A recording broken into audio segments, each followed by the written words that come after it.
ಶರಣರನ್ನ ಸ್ಮರಣೆ ಮಾಡಿ ಈ ಶತಮಾನದ ಸಂತ ಜ್ಞಾನಯೋಗಿ ನಮ್ಮೆಲ್ಲರ ಬಾಳಿಗೆ ಹೊಸ ಭಾಷ್ಯವನ್ನು ಬರೆದಿದ್ದ ಪರಮ ಪೂಜ್ಯ ಜ್ಞಾನಯೋಗಿ ಸಿದ್ದೇಶ್ವರ ಮಹಾಸ್ವಾಮೀಜಿಯವರನ್ನು ಸ್ಮರಣೆ ಮಾಡಿ ಬಹುಶಃ ಗುಡ್ಡಾಪುರ ದಾನಮ್ಮ ದೇವಿಯ ದೇವಸ್ಥಾನವನ್ನು ಬಿಟ್ಟರೆ ವಿಜಯಪುರದ ಆನಂದ ನಗರದಲ್ಲಿರುವ ದಾನಮ್ಮ ದೇವಿನೇ ಸಾಕ್ಷಾತ್ ದಾನಮ್ಮ ದೇವಿನೋ ಅನ್ನೋ ಹಾಗೆ ಅತ್ಯಂತ ಭಕ್ತಿ, ಶ್ರದ್ಧೆ, ಅಭಿಮಾನ, ಪ್ರೀತಿ, ಕಕ್ಕುಲತೆಯಿಂದ ಪ್ರತಿ ವರ್ಷ ಈ ಕಾರ್ಯಕ್ರಮವನ್ನು, ದೇವಿಯ ಉತ್ಸವವನ್ನು, ಯಾತ್ರಾ ಮಹೋತ್ಸವವನ್ನು ನಮ್ಮೆಲ್ಲ ತಾಯಂದಿರು, ಹಿರಿಯರು, ಯುವ ಸಹೋದರರು, ಮುದ್ದು ಮಕ್ಕಳು ಸೇರಿ ವಿಜಯಪುರದ ಒಂದು ಗೌರವವನ್ನು, ಧಾರ್ಮಿಕ ಇತಿಹಾಸದಲ್ಲಿ ವಿಜಯಪುರದ ಎಲ್ಲ ವಾರ್ಡ್ಗಳಲ್ಲೂ ದೇವಾಲಯಗಳಿದ್ದಾವೆ.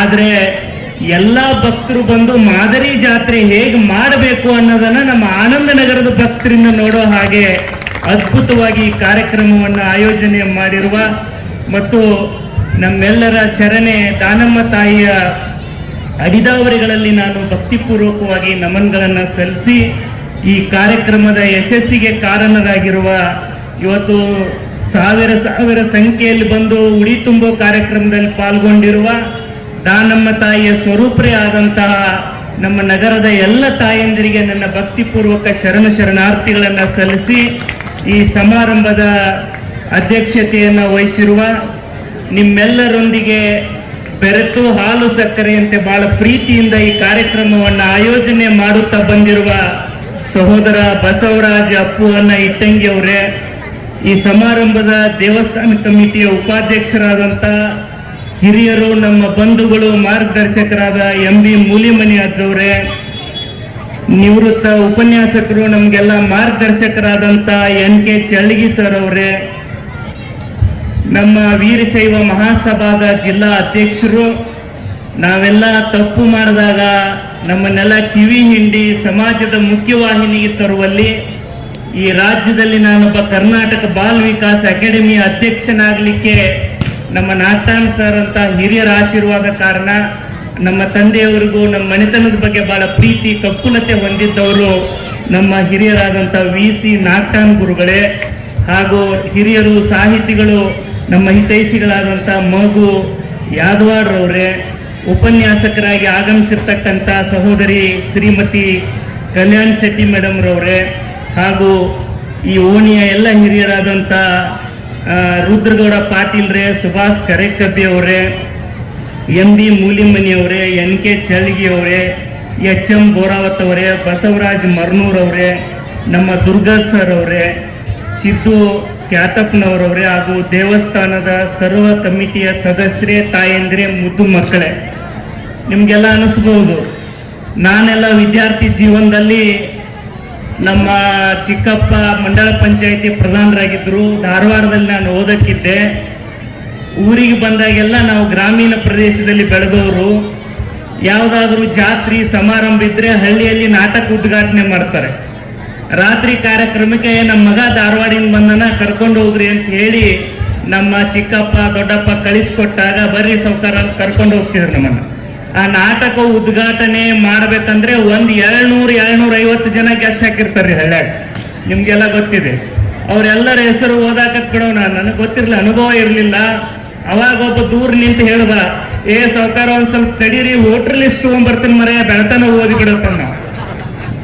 ಅದಕ್ಕೆ ಆದರೂ ನಾವು ಸಾರ್ವಜನಿಕ ಜೀವನದಲ್ಲಿರೋರು, ಹಿರಿಯರು ಬಂದವರನ್ನ ನೆನೆಸಿಕೊಳ್ಳುವ, ಸ್ಮರಿಸುವ, ಅವರ ಹೆಸರನ್ನ ಕಾರ್ಯಕ್ರಮಕ್ಕಾಗಿ ದುಡಿದವರನ್ನ ಸ್ಮರಿಸುವುದು ಒಬ್ಬ ಯುವಕನಾಗಿ ನನ್ನ ಆದ್ಯ ಕರ್ತವ್ಯ ಅಂತ ಭಾವಿಸಿ, ತಮ್ಮೆಲ್ಲ ಏನು ಶ್ರಮ ವಹಿಸಿದಿರಿ, ಹೆಸರು ತಗೊಳ್ಳದೇ ಇದ್ರೂ ಕೂಡ ಬಹಳ ಜನ ಹಿರಿಯರು, ಯುವಕರು, ತಾಯಂದಿರು ಇಲ್ಲಿ ಕೆಲಸ ಮಾಡಿದಿರಿ. ತಾಯಂದ್ರೆ ನಿಮ್ಮೆಲ್ಲರ ಭಕ್ತಿಯ ಫಲವಾಗಿ ಈ ಕಾರ್ಯಕ್ರಮ ಇಷ್ಟು ಯಶಸ್ವಿ ಆಗಿದೆ ಅಂತ ಬಹಳ ಅಭಿಮಾನದಿಂದ ಹೇಳ್ತಾ, ಬಸವಣ್ಣನವರೊಂದು ಮಾತು ಹೇಳ್ತಾರೆ, ಏನಂದ್ರೆ ಇವನಾರವ ಇವನಾರವನೆಂದೆನಿಸದಿರಯ್ಯ, ಇವ ನಮ್ಮವನೆಂದೆನಿಸಯ್ಯ, ಕೂಡಲ ಸಂಗನ ಶರಣರ ಮನೆಯ ಮಗನೆಂದೆನಿಸಯ್ಯ.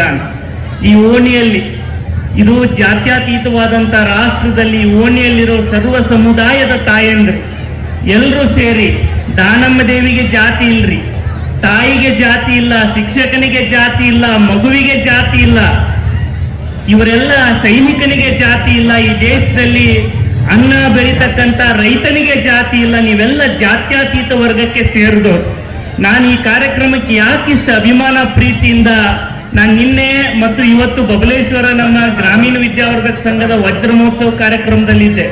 ಇವತ್ತು ನಾನು ಬೇರೆ ಎಲ್ಲೇ ಹೋಗ್ಬೇಕಾಗಿತ್ತು. ನಮ್ಮ ಹಿರಿಯರು ಅಪ್ಪು ಅವರು ಎಲ್ಲರೂ ಕರೆದಾಗ ನಾನು ಹೇಳಿದೆ, ದಾನಮ್ಮತ್ತ ಬಹುಶಃ ಬಹಳ ದಿನದಿಂದ ಈ ಓಣಿಯಲ್ಲಿ ನಡೆಯುವ ಜಾತ್ರೆ ಬಗ್ಗೆ ನನಗೆ ಗೊತ್ತಿತ್ತು, ಪತ್ರಿಕೆಯಲ್ಲಿ ಗಮನಿಸ್ತಿದ್ದೆ. ಆದ್ರೆ ಆ ತಾಯಿಯ ಸಂಕಲ್ಪ, ನಮ್ಮ ನಾಗಟಾನ್ ಸರ್ ಆಶೀರ್ವಾದ, ನಿಮ್ಮೆಲ್ಲರ ಆಶೀರ್ವಾದದಿಂದ ನಾನು ರಾಜ್ಯದ ಕರ್ನಾಟಕ ಬಾಲ ವಿಕಾಸ ಅಕಾಡೆಮಿ ಅಧ್ಯಕ್ಷನಾಗಿ ಮಕ್ಕಳ ಸೇವೆ ಮಾಡುವಾಗ ಬಾ ಅಂತ ದಾನಮ್ಮ ತಾಯಿ ನನ್ನ ಕರೆಸಿಕೊಂಡಿರಬಹುದು ಅಂತ ನಾನು ಭಕ್ತಿಯಿಂದ ಆ ತಾಯಿಯ ಪಾದಕ್ಕೆ ನಮಸ್ಕರಿಸಲಿಕ್ಕೆ ಬಯಸ್ತೇನೆ. ಬಂಧುಗಳೇ, ಇಲ್ಲಿ ಬಹಳ ಜನ ನಮ್ಮ ತಾಯಂದಿರು ಸೇರಿದಿರಿ, ನಮ್ಮ ಹಿರಿಯರು ಇದ್ದೀರಿ, ಯುವ ಸಹೋದರರು ಇದ್ದೀರಿ. ನಾವೆಲ್ಲ ಜೀವನದಲ್ಲಿ ಯುವಕರ ಬಗ್ಗೆ ಟೀಕೆ ಮಾಡ್ತೇವೆ. ಏನ್ರಿ ಯುವಕರು ಬಹಳ ಹಾಳಾಗಿದ್ದಾರೆ, ಏನು ಯುವಕರಂದ್ರಿ, ಇವ್ರಿಗೆಲ್ಲ ಯುವಕರು ಅಂತಾರನ್ರಿ, ಇವ್ರು ಮಸಡಿ ನೋಡ್ರಿ ಅಂತ ಎಲ್ಲ ನಮ್ಮ ಹಿರಿಯರು ನಮ್ಮ ಯುವಕರಿಗೆ ಬೈತಿರ್ತಾರೆ. ನಾನು ಒಂದು ಮಾತನ್ನ ಹೇಳಿಕೆ ಬಯಸ್ತೇನೆ, ಏನು ಅಂದ್ರೆ ಯೂತ್ ಆರ್ ನಾಟ್ ಯೂಸ್ಲೆಸ್, ಯೂಸ್ಡ್ಲೆಸ್ ಅಂತ. ಯುವಕರು ಉಪಯೋಗಕ್ಕೆ ಬಾರದೇ ಇರೋರಲ್ಲ, ಉಪಯೋಗಿಸದೇ ಇರುವವರು. ಯುವಕರನ್ನ ಉಪಯೋಗಿಸಿದರೆ, ಯುವಕರಿಗೆ ನಮ್ಮ ಹಿರಿಯರು ಮಾರ್ಗದರ್ಶನ ಮಾಡಿದರೆ, ತಾಯಿಯ ಆಶೀರ್ವಾದದಿಂದ ಸಂಸ್ಕಾರವಂತ ಯುವಕ ಈ ನಾಡಿನ ದಶೆಯನ್ನ ಬದಲಿಸಬಲ್ಲರು. ಹಾಗಾಗಿ ಯುವಕರನ್ನ ಸತ್ಕಾರ್ಯಗಳಿಗೆ ಪ್ರೇರೇಪಿಸೋದಕ್ಕೆ ಇಂತಹ ಯಾತ್ರಾ ಮಹೋತ್ಸವಗಳು ಬಹಳ ಪ್ರಧಾನ ಪಾತ್ರವನ್ನ ವಹಿಸ್ತವೆ ಅಂತ ಹೇಳಿ ನಾನು ಈ ಓಯಿನಿ ಹಿರಿಯರಿಗೆ ಅಭಿನಂದಿಸಲಿಕ್ಕೆ ಬಯಸ್ತೇನೆ. ಬಹಳ ಜನ 7 ಗಂಟೆ ಆದ ನಂತರ ಮನೆ ಬಿಟ್ಟವರು ರಾತ್ರಿ 12 ಗಂಟೆಗೆ ಬರ್ತಾರೆ. 12 ಗಂಟೆಗೆ ಬರುವಂತ ನನ್ನ ಎಲ್ಲ ಬಂಧುಗಳಿಗೆ ನಾನು ಕೈ ಮುಗಿದು ಪ್ರಾರ್ಥನೆ ಮಾಡ್ತೇನೆ. ಏನು ಅಂದ್ರೆ, ನಿಮ್ಮ ಮಕ್ಕಳಿಗೆ ಸಮಯ ಕೊಡಿ. ರಾತ್ರಿ 12 ಗಂಟೆವರೆಗೆ ಇನ್ನೆಲ್ಲೋ ಯಾರ್ಯಾರದೋ ಜೊತೆಗೆ ಕುಳಿತು ಹರಟಿ ಹೊಡೆದು ಮಾರ್ಗ ಮಧ್ಯದಲ್ಲಿ ಬರುವಾಗ ಎಷ್ಟೋ ಜನ ಆಕ್ಸಿಡೆಂಟ್ ಆಗಿ ನಮ್ಮನ್ನ ಬಿಟ್ಟು ಹೋಗ್ತೀರಿ. ನಾವು ಗಮನಿಸಬೇಕಾದದ್ದು ಏನು ಅಂತಂದ್ರೆ, ಈ ತಾಯಿಯ ಆಶೀರ್ವಾದದಿಂದ ಇವತ್ತು ನಾನು ನಿಮ್ಮಲ್ಲಿ ಕೈ ಮುಗಿದು ಪ್ರಾರ್ಥನೆ ಮಾಡ್ತೇನೆ. ಏನು ಅಂದ್ರೆ, ಇವತ್ತೊಂದು ಸಂಕಲ್ಪ ಮಾಡಿ, ನಿಮ್ಮ ಕೆಲಸ, ಆಫೀಸಿನ ಕೆಲಸ ಮುಗಿದ ಮೇಲೆ ನೀವು ಯಾವುದೇ ವೃತ್ತಿ ಮಾಡಿ, ವೃತ್ತಿ ಸಣ್ಣದು ದೊಡ್ಡದು ಅಂತಲ್ಲ, ಕಾಯಕವೇ ಕೈಲಾಸ ಅಂತ ಬಸವಣ್ಣನವರು ಹೇಳಿದ್ದಾರೆ. ತಾಯಿ ದಾನಮ್ಮ ದೇವಿ ಪಾದದ ಮೇಲೆ ನೀವು ಆಣಿ ಮಾಡಿ, ಇಲ್ಲ ನನ್ನ ಕೆಲಸ ಮುಗಿದ ಮ್ಯಾಗ ನಾನು ನೇರವಾಗಿ ಮನೆಗೆ ಬಂದು ದಾನಮ್ಮ ತಾಯಿ ಎಲ್ಲಿದ್ದಾಳೆ ಅಂತಂದ್ರೆ, ನಮ್ಮ ಮನೆಯೊಳಗಿರೋ ಪುಟ್ಟ ಮಕ್ಕಳ ಹೃದಯದಲ್ಲಿ ದಾನಮ್ಮ ತಾಯಿ ಅದಾಳ್ರಿ. ನಮ್ಮ ಮಕ್ಕಳೊಂದಿಗೆ ನಾವು ಸಮಯ ಕಳಿಬೇಕು. ನಾನಂತೂ ಎಷ್ಟೇ ಒತ್ತಡದಲ್ಲಿದ್ರು ನಾನು ನನ್ನ ಮಕ್ಕಳಿಗೆ ಮೊದಲ ಆದ್ಯತೆ ಕೊಡ್ತೇನೆ. ನೋಡಿ, ಮಕ್ಕಳು ಮಾನವ ಲೋಕದ ಸುಂದರ ಪುಷ್ಪಗಳು. ಎಲ್ಲಿ ಮನೆ ಇಲ್ಲದ ಮಗು ಇಲ್ಲದ ಮನೆ ಇಲ್ಲ. ಮಗು ಎಲ್ಲಿರ್ತದೋ ಅಲ್ಲಿ ನಗು ಇರ್ತದೆ, ಎಲ್ಲಿ ನಗು ಇರ್ತದೋ ಅಲ್ಲಿ ಸಂತೋಷ ಸಂತೃಪ್ತಿ ತುಂಬಿರ್ತದೆ. ಅದು ಗುಡಿಸಲೇ ಆಗಿರಲಿ, ಅರಮನೆನೇ ಆಗಿರಲಿ. ಗುಡಿಸಲು ಕೂಡ ಅರಮನೆಗಿಂತ ಸೊಗಸಾಗಿ ನಳನಳಿಸಬೇಕಾದ್ರೆ ಅಲ್ಲೊಂದು ಪುಟ್ಟ ಮಗು ನಗುತ್ತಿದ್ರೆ, ಆ ಪುಟ್ಟ ಮಗುವಿನ ನಗು ಅರಳಿದ್ರೆ ಅದಕ್ಕಿಂತ ಸ್ವರ್ಗ ಸದೃಶವಾದ ವಾತಾವರಣ ಮತ್ತೊಂದಿರ್ಲಾರ.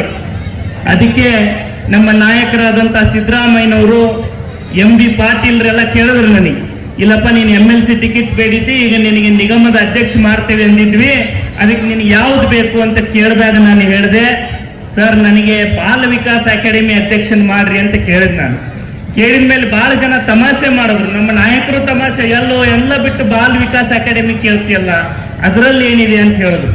ನಾನು ಹೇಳಿದೆ, ಸರ್ ಈ ನಿಮ್ಮ ಕರ್ನಾಟಕ ರಾಜ್ಯದ ಮುಖ್ಯಮಂತ್ರಿಗಳನ್ನೂ ಒಳಗೊಂಡಂತೆ, ನಿಮ್ಮ ಖಾತೆಯ ಬಜೆಟ್ ಅನ್ನು ಒಳಗೊಂಡಂತೆ ರಾಜ್ಯದ ಎಲ್ಲ ಶಾಸಕರ ಅನುದಾನವನ್ನು ಒಂದು ಕಡೆ ಇಟ್ಟರೆ ಒಂದು ಮಗುವಿನ ನಗುವಿನ ಬೆಲೆ ನಿಮ್ಮ ಅನುದಾನ ಆಗ್ಲಿಕ್ಕಿಲ್ಲ ಸರ್. ಆ ಮಗುವಿಗಷ್ಟು ಬೆಲೆ ಇದೆ. ಮಗುವಿನ ಸೇವೆ ಮಾಡೋದೇ ದಾನಮ್ಮ ತಾಯಿ ಸೇವೆ, ಸಿದ್ದೇಶ್ವರಪ್ಪಗಳ ಸೇವೆ, ಬಸವಾದಿ ಶರಣರ ಸೇವೆ ಅಂತ ನಾನು ಆಸೆ ಪಟ್ಟು ಬಯಸಿ ಇದನ್ನ ಪಡೆದುಕೊಂಡಿದ್ದೇನೆ. ನನ್ನ ಪ್ರೀತಿಯ ಬಂಧುಗಳೇ, ನಾನಿದರ ಅಧ್ಯಕ್ಷನಾದ ಮೇಲೆ 5.5 ತಿಂಗಳಲ್ಲಿ ರಾಜ್ಯದ ಮೂಲೆ ಮೂಲೆಯಲ್ಲಿ ಬಾಲ ಮಂದಿರದಲ್ಲಿರ್ತಕ್ಕಂಥ, ವಿಶೇಷವಾಗಿ ತಂದೆ ತಾಯಿ ಇಲ್ಲದೆ ಇರ್ತಕ್ಕಂಥ ಮಕ್ಕಳನ್ನ ಭೇಟಿ ಮಾಡಿದ್ದೇನೆ.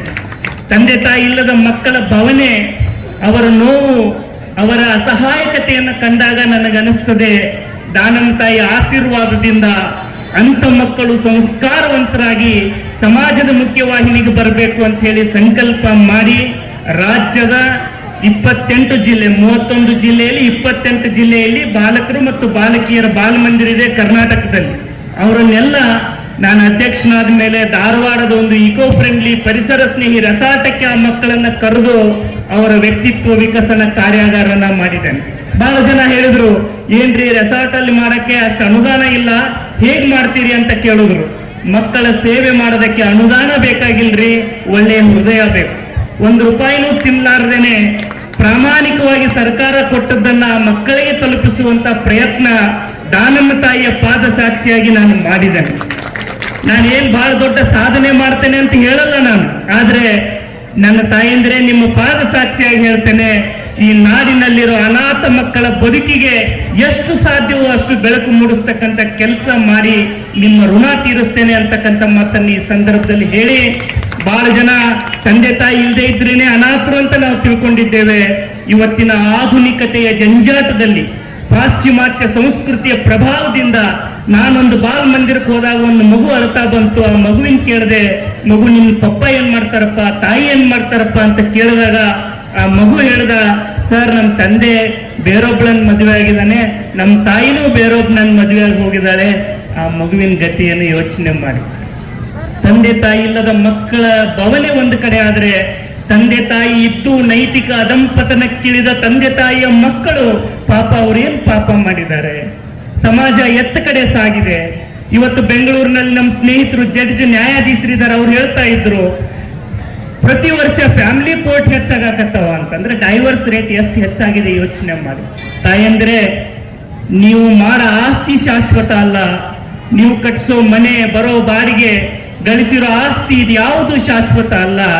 ನೀವು ನಿಮ್ಮ ಮಗುವಿಗೆ ಕೊಡುವ ಪ್ರೀತಿ, ನೀಡುವ ಸಂಸ್ಕಾರ, ಗಂಡ ಹೆಂಡತಿ ಒಂದೇ ರೊಟ್ಟಿ ಇದ್ರು ಅರ್ಧ ರೊಟ್ಟಿ ತಿಂದು ವಿಭೂತಿ ಹಚ್ಕೊಂಡು 1 ಗ್ಲಾಸ್ ನೀರು ಕುಡಿದು ಮಲಗಿದ್ರು ಚಿಂತೆ ಇಲ್ಲ. ನೀವು ನಿಮ್ಮ ಮಕ್ಕಳಿಗೆ ಸಂಸ್ಕಾರವನ್ನ ಕೊಡಿ, ಸ್ವತಃ ನೀವು ಆದರ್ಶ ಜೀವನವನ್ನ ನಡೆಸಿ. ಹಾಗಾದಾಗ ಮಾತ್ರ ದಾನಮ್ಮ ದೇವಿಗೆ ನಿಜವಾದ ಭಕ್ತಿ ಸಲ್ಲಿಸಿದ ಹಾಗೆ ಅಂತ ನಾನು ಅಂದ್ಕೊಂಡಿದ್ದೇನೆ. ಹಾಗಾಗಿ ನಾನು ಹೆಚ್ಚಿಗೆ ಮಾತಾಡಲ್ಲ, ಯಾಕಂದ್ರೆ ಶಿವಪೂಜೆಯಲ್ಲಿ ಕರಡಿ ಹೋಗಿಸಿದ್ದಾನೆ ಭಾಷಣಕಾರ ಅಂತಂದು. ಅದರಲ್ಲೂ ನಮ್ಮಂತ ರಾಜಕಾರಣಿಗಳಂತಂದ್ರೆ ಹಂಗೆ ವಾಸನ ಹೊಡೆದದ್ದೇ ಹೊಡೆದು. ಆದ್ರೆ ನನಗೊಂದು ಕಳಕಳಿ ಇದೆ ನನ್ನ ತಾಯಂದ್ರೆ. ಏನ್ ಕಳಕಳಿ ಇದೆ ಅಂದ್ರೆ, ಮಕ್ಕಳು, ಪಾಲಕರು, ಶಿಕ್ಷಕರು ಬದಲಾಗದ ಹೊರತು ಈ ದೇಶದ ಭವಿಷ್ಯ ಆಶಾದಾಯಕ ಆಗ್ಲಾರದು. ಅದಕ್ಕೆ ನಾನು ಅಕಾಡೆಮಿಯಿಂದ ಬಾಲ ವಿಕಾಸ ಅಕಾಡೆಮಿಯ ನಡಿಗೆ ಪಾಲಕರ ಕಡೆಗೆ ಅಂತ ಹೇಳಿ ಬರುವ ವರ್ಷದಲ್ಲಿ ಅದಕ್ಕೊಂದು 60 ಲಕ್ಷ ರೂಪಾಯಿ ಅನುದಾನ ಇಟ್ಟು ರಾಜ್ಯಾದ್ಯಂತ ಪಾಲಕರಿಗೆ ಅವೇರ್ನೆಸ್ ಮೂಡಿಸ್ತಕ್ಕಂಥ, ನಾನು ನಿಮ್ಗೆ ಇನ್ನೊಂದು ಸಜೆಷನ್ ಮಾಡೋಷ್ಟು ದೊಡ್ಡವ ನಾನಲ್ಲ, ಆದ್ರೆ ಅರಿಕೆ ಮಾಡ್ಕೊಳ್ತೇನೆ.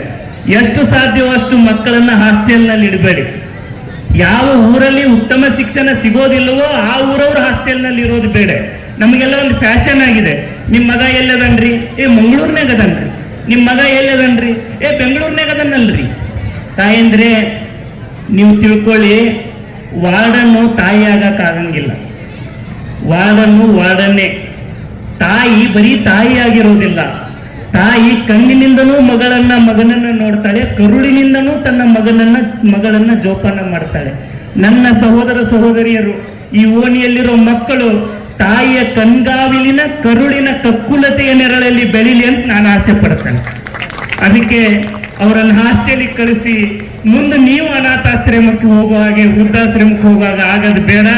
ನಮ್ಮ ಮಕ್ಕಳು ನಮ್ಮೊಂದಿಗಿರಲಿ. 10 ಮಾರ್ಕ್ಸ್ ಕಡಿಮೆ ತಗೊಳ್ಳಿ, ಆದ್ರೆ ದಾನಂದೇವಿ ಜಾತ್ರೆಗೆ ಬರಲಿ, ನಿಮ್ಮ ಜೊತೆ ಪೂಜೆ ಪುನಸ್ಕಾರದಲ್ಲಿ ಪಾಲ್ಗೊಳ್ಳಿ. ನಮ್ಮ ತಾಯಿ ತಂದೆ ಸಾಯೋ ಮುಂದ ನಮ್ಮ ತಂದೆ ತಾಯಿ ಸೇವಾ ಮಾಡಕ್ ನಮ್ಮ ಮಕ್ಕಳು ಅವ್ರ ಎದುರಿಗಿದ್ರೆ ಅದೇ ಸ್ವರ್ಗ ಅವ್ರಿಗೆ. ಅಂತ ವಾತಾವರಣ ನಮ್ಮ ಮನೆಗಳಲ್ಲಿ ಬರಲಿ ಅಂತ ಹೇಳಿ ನಾನು ಆಸೆ ಪಟ್ಟು, ಹಿರಿಯನಾದ ನನ್ನನ್ನು ಈ ಸಮಾರಂಭಕ್ಕೆ ಕರೆದಿದ್ದೀರಿ. ನಿಮ್ಮ ಮನೆಯ ಮಗನಾಗಿ ಇಲ್ಲಿ ನಾಗ್ತಾನ್ ಸರ್ಗೆ, ನಮ್ಮ ಮುಲಿಮನಿಯವರಿಗೆ, ನಮ್ಮ ಯಾದವಾಡವರಿಗೆಲ್ಲ ಗೊತ್ತಿದೆ. ನಾನು ಶ್ರೀಮಂತ ಮನೆತನದಲ್ಲಿ ಹುಟ್ಟಿದ್ರು ಕೂಡ 4 ವರ್ಷದವನಿದ್ದಾಗಲೇ ತಂದೆ ತಾಯಿಯನ್ನ ಕಳ್ಕೊಂಡವನು ನಾನು. ತಂದೆ ತಾಯಿ ಕಳ್ಕೊಂಡ ಮಕ್ಕಳ ಭವನೆ ಏನಿರ್ತದೆ ಅಂತ ಹೇಳಿ ಅತ್ಯಂತ ಪ್ರಾಮಾಣಿಕವಾಗಿ ಅನುಭವಿಸಿ ಬೆಳೆದವನು ನಾನು. ಅದಕ್ಕೆ ಈ ಕರ್ನಾಟಕ ಬಾಲ ವಿಕಾಸ ಅಕಾಡೆಮಿಯನ್ನ ನಾನು ಕೇಳಿ ಪಡ್ಕೊಂಡಿದ್ದೇನೆ. ನನ್ನ ತಂಗಿ ನಾನು ಅನುಭವಿಸಿದ ನೋವನ್ನ, ನಾನೇನೋ ಶ್ರೀಮಂತರ ಮನೆಯಲ್ಲಿ ಹುಟ್ಟಿದೆ, ನಮ್ಮ ದೊಡ್ಡಪ್ಪ ಚಿಕ್ಕಪ್ಪ ಧಾರವಾಡ ಕಳಿಸಿ ಎಜುಕೇಶನ್ ಕೊಡಿಸಿದ್ರು. ನಿಮ್ಮೆಲ್ಲರ ಆಶೀರ್ವಾದದಿಂದ ಇವತ್ತು ರಾಜ್ಯ ಮಟ್ಟದ ಒಬ್ಬ ನಿಗಮ ಮಂಡಳಿ ಅಧ್ಯಕ್ಷನಾಗಿ ನಿಮ್ಮ ಮುಂದೆ ನಾನು ಬಂದಿರಬಹುದು. ಆದರೆ ತಂದೆ ತಾಯಿ ಇಲ್ಲದ ಮಕ್ಕಳು ಪಡುವ ಭಾವನೆ ಹೇಗಿರ್ತದೆ ಅನ್ನೋದು ಹಣದಿಂದ ತಂದೆ ತಾಯಿ ಪ್ರೀತಿಯನ್ನ ಈ ಜಗತ್ತಿನಲ್ಲಿ ಕೊಂಡ್ಕೊಳ್ಳಕ್ಕಾಗಲ್ಲ. ತಾಯಿನೇ, ತಾಯಿಗೆ ಇನ್ನೊಂದು ಹೋಲಿಕೆ ಅನ್ನೋದಿಲ್ಲ. ಆದರೆ ನಾನು ಎಷ್ಟು ಅದೃಷ್ಟವಂತ ಅಂದ್ರೆ ಧಾರವಾಡದಲ್ಲಿ ಓದುವಾಗ ಆಗಿರ್ಬೋದು, ವಿಜಯಪುರದಲ್ಲಿ ಆಗಿರ್ಬೋದು, ನನ್ನ ಸ್ವಗ್ರಾಮ ಮಮದಾಪುರ, ಬಬಲೇಶ್ವರ, ನಮ್ಮ ತಾಯಿ ಊರು ಮನ್ನಿಕೇರಿಯಲ್ಲಿ ಆಗಿರ್ಬೋದು, ಆ ಎಲ್ಲ ಊರ ತಾಯಂದಿರು ನನ್ನನ್ನು ನನ್ನ ತಂಗಿಯನ್ನು ತಮ್ಮ ಮಕ್ಕಳಿಗಿಂತ ಹೆಚ್ಚಿಗೆ ಪ್ರೀತಿಯನ್ನ ಕೊಟ್ಟು ಬೆಳೆಸಿದ್ದಾರೆ. ಆ ಎಲ್ಲ ತಾಯಂದಿರ ಆಶೀರ್ವಾದದಿಂದ ಇವತ್ತು ನಾನು ಈ ನಾಡಿನ ಮಕ್ಕಳ ಸೇವೆ ಮಾಡಲಿಕ್ಕೆ ಅಣಿಯಾಗಿದ್ದೇನೆ. ನಮ್ಮನ್ನೆಲ್ಲ ನೋಡಿದವರು ಹೇಳ್ತಾ ಇದ್ರು, ಈ ಮಕ್ಕಳಿಗೆ ಒಳ್ಳೇದಾಗ್ಲಿ ಅಂತ ನಮ್ಮ ತಾಯಂದಿರು ಕಣ್ತುಂಬ ನೀರು ತಂದು ಆಶೀರ್ವಾದ ಮಾಡ್ತಾ ಇದ್ರು. ನಿಮ್ಮೆಲ್ಲರ ಆಶೀರ್ವಾದದಿಂದ ಇವತ್ತು ಈ ನಾಡಿನ ಮಕ್ಕಳ ಮುಖದಲ್ಲಿ ನಗು ಮೂಡಿಸಿದ್ರೆ ಅದಕ್ಕಿಂತ ಸಾರ್ಥಕ್ಯ ಜೀವನದಲ್ಲಿ ಯಾವುದೂ ಇಲ್ಲ ಅಂತ ಹೇಳಿ ಭಾವಿಸಿ ನಿಮ್ಮೆಲ್ಲರಿಗೂ ನಾನು ಒಂದು ಮಾತು ಹೇಳಿಕೆ ಬಯಸ್ತೇನೆ. ಮಕ್ಕಳೇ ನಿಜವಾದ ಸಂಪತ್ತು. ಮಕ್ಕಳಿಗೆ ಉತ್ತಮ ಸಂಸ್ಕಾರವನ್ನು ನೀಡ್ರಿ. ಒಬ್ಬರು ತಮಾಷೆಗೆ ಹೇಳ್ತಾ ಇದ್ರು, ಈಗ ಆಜು ಬಾಜು ಮನೆಯೊಳಗೆ ಒಬ್ಬ ಹುಡುಗ ಹುಡುಗಿ ಓದ್ತಿದ್ರಂತ. ಆ ಮಗು 99 ಅಂಕಗಳನ್ನು ತಗೊಂಡ್ರು ತಾಯಿ ಹೊಡಿತಾ ಇದ್ಲಂತ. 99 ಒಂದು ಇನ್ನೊಂದು ಮಾರ್ಷಲ್ಲಿ ಹೊಡಿಕತ್ತಿದ್ರ. ಅವಾಗ ಪಕ್ಕದ ಮನೆ ಹುಡುಗ ಅವ ನನ್ನ ಜಿಗದ್ ಬಂದು ಹೇಳಿನಂತ, ಆಂಟಿ ನಾ 1 ಮಾರ್ಕ್ಸ್ ನಾ ತಗೊಂಡಿನ್ರಿ ಅಂತ. ಅಂದ್ರೆ 1 ಮಾರ್ಕ್ಸ್ ತಗೊಂಡಿದ್ರು. ಅವಾಗ ನೋಡಿ, ಆದ್ರೆ ಅವ್ರ ಮನೆಗೆ ಯಾರು ಹೊಡಿತಿರ್ಲಿಲ್ಲ. ನಿಮ್ಗೆ ನಾನು ಕೈ ಮುಗಿದು ಪ್ರಾರ್ಥನೆ ಮಾಡ್ತೇನೆ, ಮಗು 1 ಅಂಕ ತಗೊಳ್ಳಿ, 99 ಅಂಕ ತಗೊಳ್ಳಿ. ನೀವು ಬಡಿಯೋದ್ರಿಂದ, ಹೊಡೆಯೋದ್ರಿಂದ, ಪ್ರೆಷರ್ ಹಾಕೋದ್ರಿಂದ ಮಗು 99 ಅಂಕ ತಗೋಬಹುದ್ರಿ. ಆದ್ರೆ ಜೀವನ ಪರೀಕ್ಷೆಯಲ್ಲಿ ಮಗು ಪಾಸ್ ಆಗ್ಬೇಕಾದ್ರೆ ಅದಕ್ಕೆ ದಾನಮ್ಮ ದೇವಿ ಆಶೀರ್ವಾದ, ನಮ್ಮ ತಾಯಂದಿರ ಸಂಸ್ಕಾರನೇ ಬಹಳ ಮುಖ್ಯ. ನಮ್ಮ ಕಾಕಾಗಳು 12 ಗಂಟೆಗೆ ಬರೋವ್ರವ್ರ. 12 ಗಂಟೆ ತನಕ ಭಯಂಕರ ಬೀಜಿ. ಅವ್ರ ಆಫೀಸ್ ಬಿಟ್ಟ ಮ್ಯಾಗ ಮೀಟಿಂಗ್ ಸ್ಟಾರ್ಟ್ ಆಗ್ತಾವ. 12 ಗಂಟೆವರೆಗೂ ಬೋರ್ಡ್ ಮೀಟಿಂಗು, ಎಲ್ಲ ಮೀಟಿಂಗು. ಯಾಕ್ರಿ 12 ಗಂಟೆಗೆ ಬರೋದು. 12 ಗಂಟೆಗೆ ಬರೋದ್ರೊಳಗೆ ನಮ್ಮ ಮಕ್ಕಳೆಲ್ಲ ಮಲ್ಕೊಂಡ್ಬಿಟ್ಟಿರ್ತಾರೆ. ಮುಂಜಾನೆ ಹೇಳೋದ್ರೊಳಗೆ ಆರಾಮ್ 10ಕ್ಕೆ ಹೇಳೋದು, ಅಷ್ಟರೊಳಗೆ ಸ್ಕೂಲಿಗೆ ಹೋಗಿರ್ತಾರೆ. ನೋಡಿ, ನಮ್ಮ ಮಗು ನಮ್ಮ ಮನೆಯೊಳಗಿದ್ದು ತನ್ನ ತಂದೆಗೆ ಅಪರಿಚಿತನಾಗುವ ವಾತಾವರಣ ಎಲ್ಲಿಯವರೆಗೆ ಈ ದೇಶದಲ್ಲಿ ಇರ್ತದೋ ಅಲ್ಲಿಯವರೆಗೆ ಪಾಶ್ಚಿಮಾತ್ಯರಿಗಿಂತ ಕೀಳು ಮಟ್ಟದ ಜೀವನವನ್ನ ಭವಿಷ್ಯದಲ್ಲಿ ನಾವು ನಡೆಸಬೇಕಾಗ್ತದೆ ಅನ್ನೋ ಎಚ್ಚರಿಕೆಯನ್ನ ಎಲ್ಲ ತಂದೆ ತಾಯಂದಿರು ಸೂಕ್ಷ್ಮವಾಗಿ ನಾವು ಅರ್ಥ ಮಾಡಿಕೊಂಡು ಮಕ್ಕಳಿಗೆ ಸಮಯವನ್ನ ಮೀಸಲಿಟ್ಟು ಮಕ್ಕಳಿಗೆ ಆಸ್ತಿ ಮಾಡದೆ ಮಕ್ಕಳನ್ನೇ ಈ ನಾಡಿನ ಭವಿಷ್ಯದ ಶಕ್ತಿಯನ್ನಾಗಿ ಮಾಡಲು ನಾವೆಲ್ಲ ಪ್ರಯತ್ನ ಮಾಡೋಣ ಅಂತಕ್ಕಂಥ ಮಾತನ್ನ ಹೇಳಿ ನನ್ನನ್ನು ಕರೆದು ತಾವೆಲ್ಲ ಮಾತನಾಡಿಕೆ ಅವಕಾಶ ಮಾಡಿಕೊಟ್ಟಿದ್ದೀರಿ. ತಾಯಿ ದಾನಮ್ಮ ತಾಯಿ ಆಶೀರ್ವಾದದಿಂದ ಇಲ್ಲೇನು ಸಾಂಸ್ಕೃತಿಕ ಕಾರ್ಯಕ್ರಮ ನಡೀತದೆ. ನನಗೆ ಆನಂದ ಸಿರಿ ಉದ್ಘಾಟನೆ ಅಂತ ಹೇಳಿದ್ರು. ಸಿದ್ದೇಶ್ವರಪ್ಪ ಅವ್ರು ಏನ್ ಹೇಳ್ತಿದ್ರು, ಯಾರು ಸಂತೋಷವನ್ನು ಹಂಚುತ್ತಾರೋ ಅವರೇ ಸಂತರು ಅಂತ. ಅದಕ್ಕೆ ನೀವೆಲ್ಲ ಸಂತೋಷವನ್ನ ಹಂಚಿದಿರಿ. ನೀವು ಕೂಡ ಯಾವ ಸಂತರಿಗೂ ಕಡಿಮೆ ಇಲ್ಲ. ಅವರು ಕ್ಯಾವಿ ಹಾಕೊಂಡು ಸಂತರು. ನೀವು ಗೃಹಸ್ಥರಾಗಿದ್ದುಕೊಂಡೇ ತಾಯಿಯ ಆಶೀರ್ವಾದಕ್ಕೆ ಪಾತ್ರರಾದವರು. ಯಾರು ಸಂಸ್ಕಾರವಂತರೋ, ಸಚ್ಚಾರಿತ್ರ್ಯವಂತರೋ, ಶೀಲವಂತರೋ, ಹೃದಯವಂತರೋ, ಇನ್ನೊಬ್ಬರ ಕಣ್ಣೀರಿಗೆ ಮಿಡಿಯುವವರೋ ಅವರೇ ನಿಜವಾಗಿ ಭಗವಂತನ ಸ್ವರೂಪರು.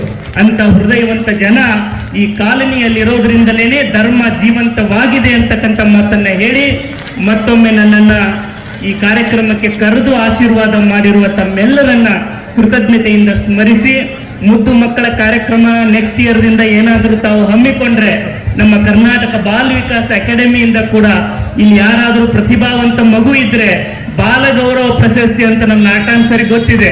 ರಾಜ್ಯ ಮಟ್ಟದ ಪ್ರಶಸ್ತಿಯನ್ನ 30 ಮಕ್ಕಳಿಗೆ 31 ಮಕ್ಕಳಿಗೆ ಪ್ರತಿ ವರ್ಷ ಕೊಡ್ತೇವೆ. ಅನಾಥ ಮಕ್ಕಳು 31 ಮಕ್ಕಳಿಗೆ ಕೊಡ್ತೇವೆ ರಾಜ್ಯದಲ್ಲಿ.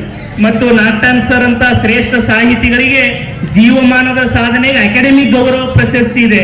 ಇವೆಲ್ಲವನ್ನ ನಿರ್ಧಾರ ಮಾಡುವ ಆಯಕಟ್ಟಿನ ಜಾಗದಲ್ಲಿ ನಿಮ್ಮ ಮನೆಯ ಮಗ, ಬಸವನಾಡಿನ ಮಗ ನಾನು ಹೋಗಿ ಕೂಡೋದಕ್ಕೆ ಒಬ್ಬ ಕಿರಿಯನಾದ ನನಗೆ ಶಕ್ತಿ ಬಂದಿದ್ರೆ ಅದು ನಮ್ಮ ತಂದೆ ತಾಯಿ ಮತ್ತು ನನ್ನೆಲ್ಲ ತಾಯಿಯಂದಿರ ಆಶೀರ್ವಾದ ಕಾರಣ ಅಂತೇಳಿ ನಿಮ್ಮನ್ನೆಲ್ಲ ನಾನು ನನ್ನ ಜೀವನದಲ್ಲಿ ಬಂದು ಹೋದ ನನ್ನ ಗೆಳೆಯರ ಎಲ್ಲ ತಾಯಿಯಂದಿರನ್ನ ನನಗಾಗಿ ಹಂಬಲಿಸಿ ಕಣ್ಣೀರಿಟ್ಟು ಆಶೀರ್ವದಿಸಿದ ಪ್ರತಿಯೊಬ್ಬರನ್ನು ಕೃತಜ್ಞತೆಯಿಂದ ಈ ಸಂದರ್ಭದಲ್ಲಿ ಸ್ಮರಣೆ ಮಾಡಿ ತಮ್ಮೆಲ್ಲರಿಗೂ ಶುಭವನ್ನ ಹಾರೈಸಿ ದಾನಮ್ಮ ದೇವಿ ಯಾತ್ರಾ ಮಹೋತ್ಸವ ವಿಜಯಪುರದಲ್ಲಿನೇ ಒಂದು ಆದರ್ಶ ಯಾತ್ರಾ ಮಹೋತ್ಸವವಾಗಿ ಇದನ್ನ ನೀವು ರೂಪುಗೊಳಿಸಿದಿರಿ.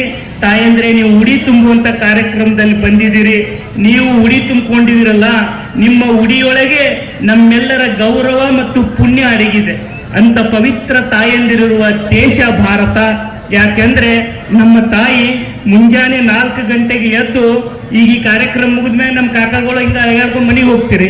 ನಮ್ಮ ತಾಯಂದಿರು ಮತ್ತೆ ನಿಮ್ಗೆಲ್ಲ ವ್ಯವಸ್ಥೆ ಮಾಡಬೇಕು, ಮುಂಜಾನೆ ಆಫೀಸ್ಗೆ ಹೋಗಾಗ ರೆಡಿ ಮಾಡಬೇಕು, ಮಕ್ಕಳಿಗೆ ಟಿಫಿನ್ ಬಾಕ್ಸ್ ಕಟ್ಟಬೇಕು.